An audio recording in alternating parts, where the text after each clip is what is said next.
রাসূলুল্লাহ সাল্লাল্লাহু আলাইহি সাল্লামকে তিনি নাম্বার 1 করেছিলেন। তাদের উদ্দেশ্য করে একটা কথা বলবো যে তারা হয়তো জানেন না, তো আমি বলবো আপনারা রাসূলুল্লাহ সাল্লামকে জানেন না। কোন কোন ক্রাইটেরিয়া রাসূলুল্লাহ সাল্লাম ফুলফিল করেছিলেন।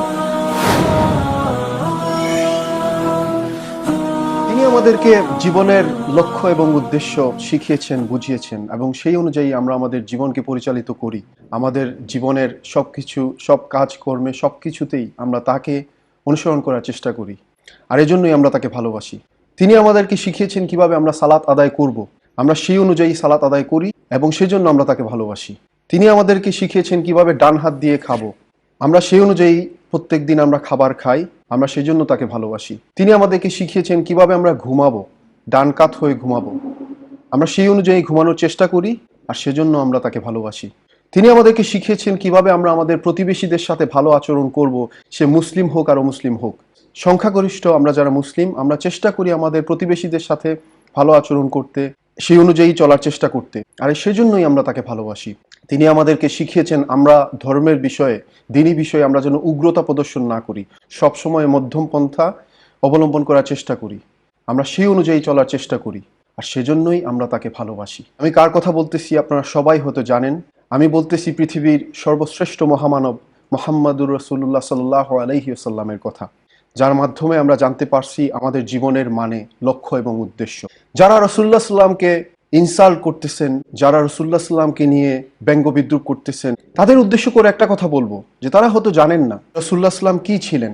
মুসলিম ইতিহাসবিদ না, অমুসলিম ইতিহাসবিদ মাইকেল এইচ হার্টের ranking 100 most influential persons in the world, এই বইটি পড়ার জন্য আপনাদেরকে অনুরোধ করব। সেখানে একজন অমুসলিম হয়েও, অমুসলিম ইতিহাসবিদ হয়েও রাসূলুল্লাহ সাল্লাল্লাহু আলাইহি সাল্লামকে তিনি নাম্বার 1 করেছিলেন। কোন কোন ক্রাইটেরিয়া রাসূলুল্লাহ সাল্লাম ফুলফিল করেছিলেন একটু দেখে নেবেন। তারপরেও যারা মুহাম্মদ সাল্লাল্লাহু আলাইহি সাল্লামকে ঘৃণা করেন, তাকে নিয়ে ব্যঙ্গ বিদ্রুপ করেন, আমি বলবো আপনারা আসলে তাকে চিনেননি।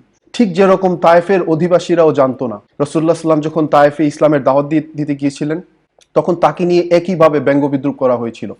তারপরে যখন রাসূলুল্লাহ সাল্লামের মুখ থেকে রক্ত বেরোলো, তখন আল্লাহ সুবহানাহু ওয়া তাআলা ফেরেশতাদেরকে পাঠালেন তার কাছে। ফেরেশতারা তখন তাকে জিজ্ঞেস করলেন যে আপনি কি চান তুই পাহাড় দিয়ে এই জনসম্প্রদায়কে ধূলিসাৎ করে ফেলতে? তখন রাসূলুল্লাহ সাল্লাম বললেন যে না, এটা করো না, কারণ একসময় হয়তো তাদের থেকে মুসলিম হবে। আজকে তায়েফে ঘরে ঘরে মুসলমান। তো আমি বলবো আপনারা রাসূলুল্লাহ সাল্লামকে জানেন না, চিনেননি।